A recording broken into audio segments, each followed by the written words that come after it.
Heading into the 2025 summer transfer window, Arsenal fans were expectant.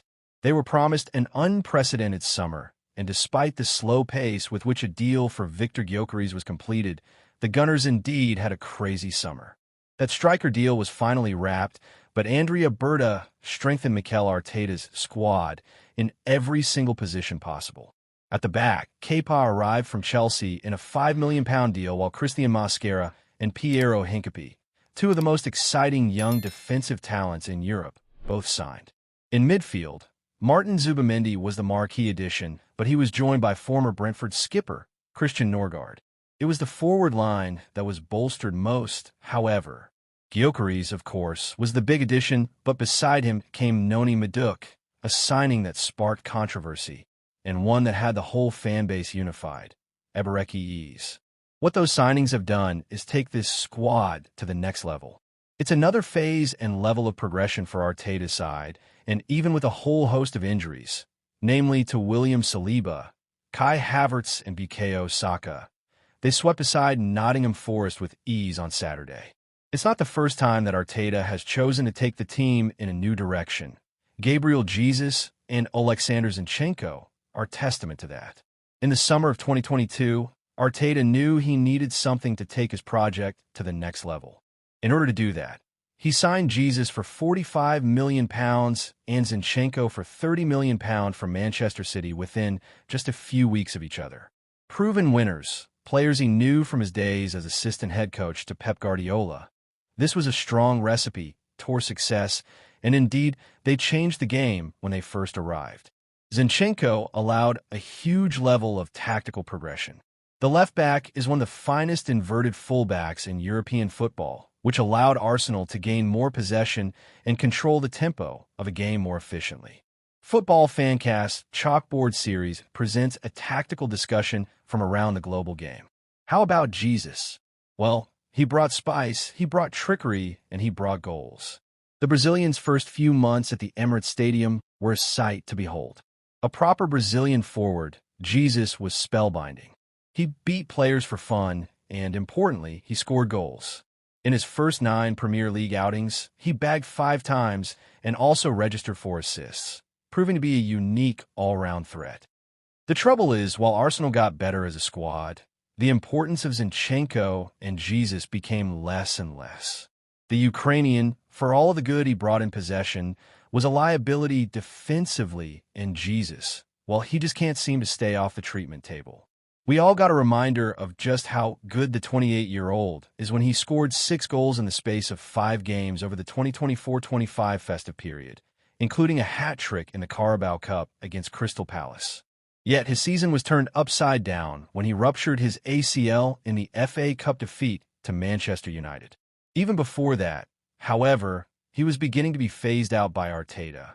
Kai Havertz was now the golden striker. At left back, meanwhile, Arteta upgraded on Zinchenko by adding Ricardo Calafiori to the fray. The emergence of Hale Ender, Miles Lewis-Skelly, also bumped him further down the pecking order. Arsenal's game changers were no longer game changers. They were merely spare parts in this squad. The same is now happening for 2 of Arteta's most trusted forward players at the Emirates. It would be a surprise if they started games regularly again. £66 million Arsenal duo are going to suffer this season. What a transfer window Arsenal had. Yet, unfortunately for 2 players in the forward line, they may well find themselves reduced to bit-part figures, just like Jesus and Zinchenko in the last few years. The players here are Gabriel Martinelli and Leandro Trossard, key components of the Gunners' forward line for a number of seasons now. Unfortunately for Martinelli, he doesn't look as though he'll ever live up to his sky-high potential.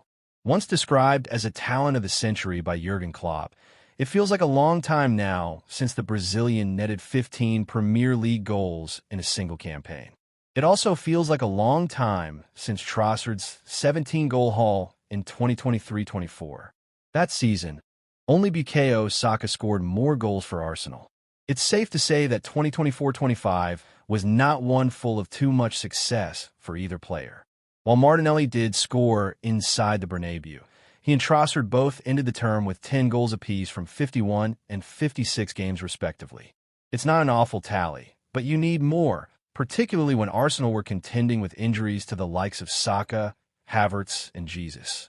So, over the summer of 2025, Arsenal have undergone another level of progression, one that could spell the end for any thoughts both Martinelli and Trossard had of gaining regular starts. Indeed, with Maduk and Ease having entered the fray, immediate upgrades have been sourced on the £270,000 per week duo. We saw that firsthand during Arsenal's win over Forest at the weekend. While Maduk didn't leave the pitch with a goal or an assist, he was relentless down the right-hand side and showcased why he will be the most natural backup in competition for Saka. He completed 5 key passes and also registered 5 successful dribbles. As for Ease, he was a breath of fresh air on the left-hand side of the attack. Jinking past players for fun, he was the player who registered the assist for Gyökeres's goal. Running in behind, the Hale ender was picked out by Calafiori. Ease did not need a touch to set himself, ultimately sliding the ball into the path of the big Swede, who couldn't miss from a matter of yards out. It was a performance that evoked memories of the 2022-23 side, one that Jesus and Zinchenko were part of. The football was slick, it was sweeping, and it got past the Forest defense with ease. Unfortunately for the £66M rated pair of Trossard and Martinelli, it's not good news. Still, for fans of the club, it was incredibly refreshing to see a pair of wingers with a desire to beat their man.